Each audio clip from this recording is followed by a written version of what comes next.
One of the programs that we run here in St. Mary's as, again, part of our gospel mission about being people of hospitality, people of openness, people of inclusivity, is a program which has been running a lot longer than I've been in this parish, called Too Low in English. It's where a group of volunteers get together and teach English to those people who are new to our country. With that in mind, the director of the program, if that's not too posh a title, Colin Maslin's with me. So Colin's going to take us through a little bit of that and what happens in Too Low in English. Okay. Too Low in English has been running at St Mary's for 13 years, and I've been involved this is my 4th year.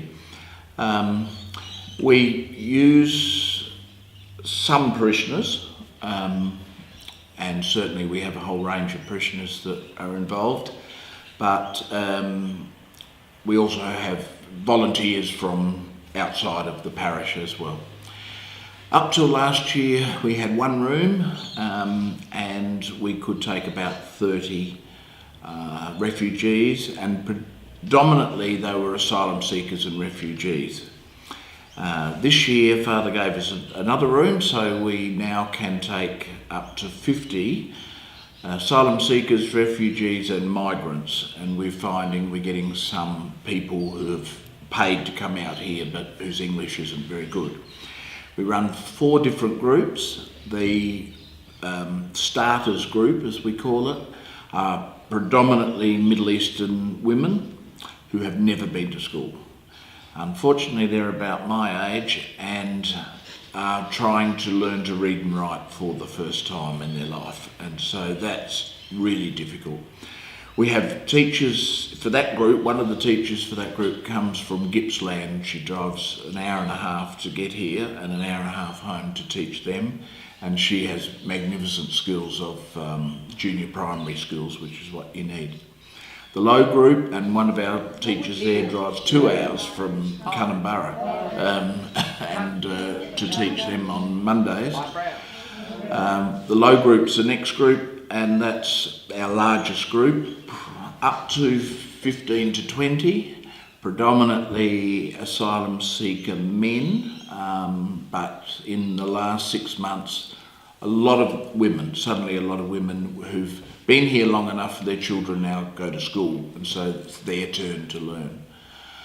And they, I suppose, predominantly Afghanis. The Hazaragi people in Afghanistan have been brutalised, I think would be the only word you could use to describe it. And because they are the group that have slightly Asian features, they are noticeable and are being persecuted. They are beautiful, beautiful people.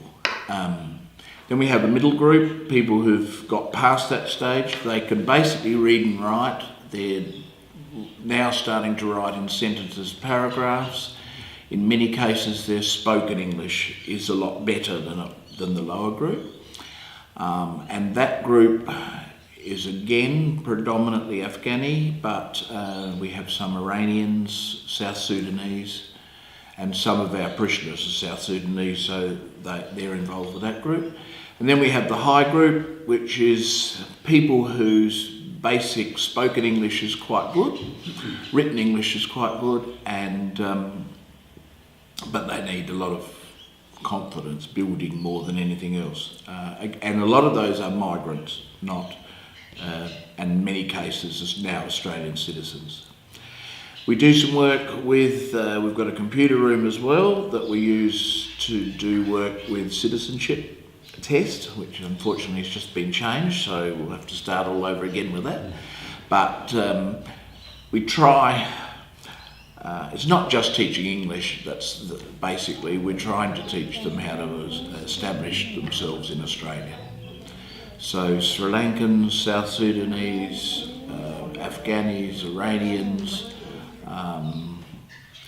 some Iraqis we've had, and Vietnamese, Filipino, very large range of people.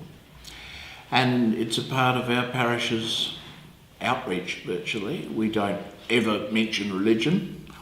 When we have our Easter break, we talk about Easter and Ramadan.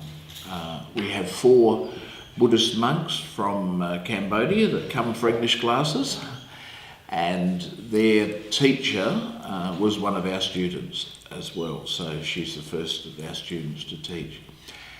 And so when we were discussing Easter, I remember saying, and I think this sums up our program, I remember saying, if you look around this room, there are Buddhists, there are Muslims, there are Christians, there are atheists. We are from 20 different countries in that room, and not a cross word has ever been said. So it is possible in this world.